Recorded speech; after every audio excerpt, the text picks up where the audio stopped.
Hey now everybody, welcome to your Monday workout. For Monday we are doing the support your local box workout number 3.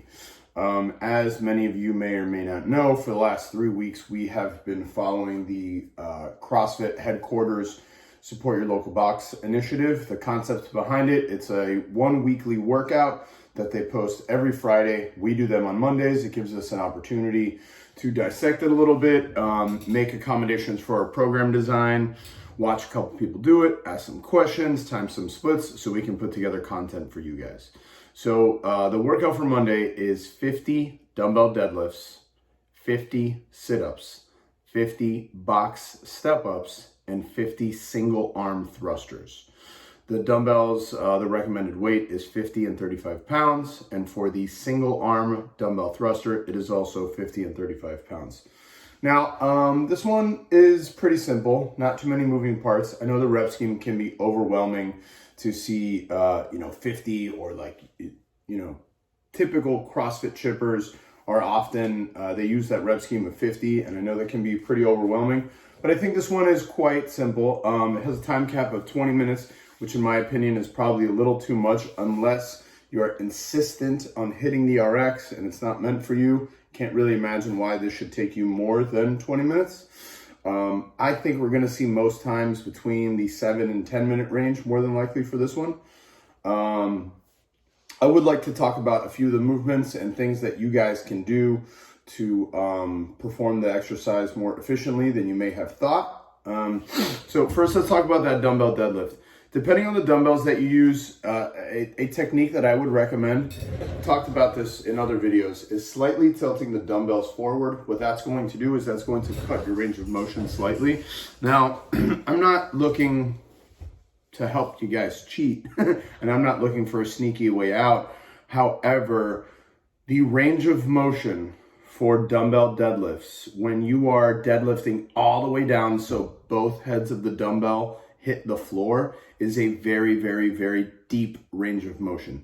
That's not an anatomically correct position or a position where we want our spine loaded in, right? So what I'm saying, that's kind of fancy talk for you're pulling from way too low, right? So by angling the dumbbells slightly, as we send our hips back, right? If the dumbbells are in this position rather than this neutral position, how we normally keep them, what's going to happen is the distance is going to be decreased, and that will more than likely maintain the integrity of your spine.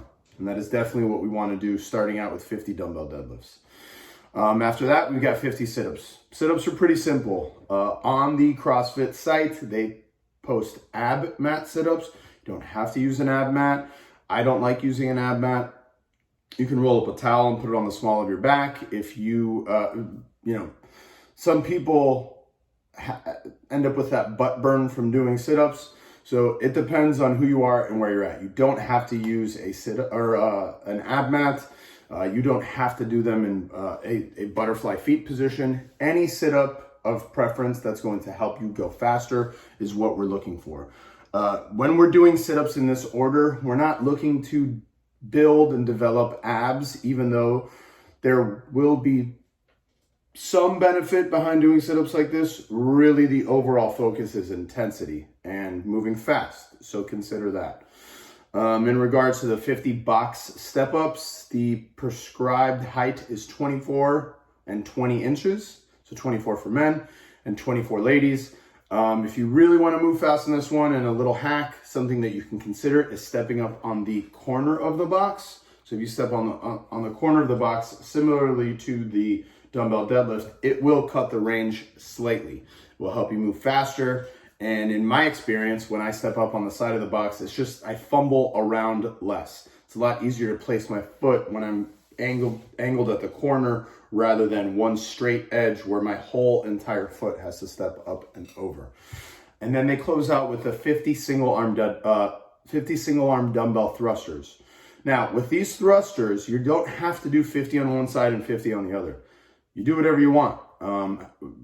Whatever is going to help you be more effective, that's what I would recommend. Now, for training purposes, I would recommend to split them up a little bit and not just do all 50 on your dominant side. I would definitely consider that.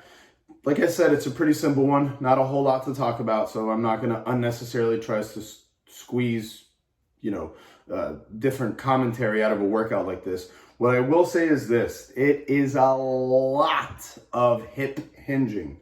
So for those folks who, number one, have a history of back or hip issues, I would slow down purposely, especially from the beginning. Whoever blows out on those dumbbell deadlifts is done for the rest of the workout. You can almost look at those dumbbell deadlifts like a trap. Why? Because they're light and you can rep them out. You can do them unbroken if you're so inclined to.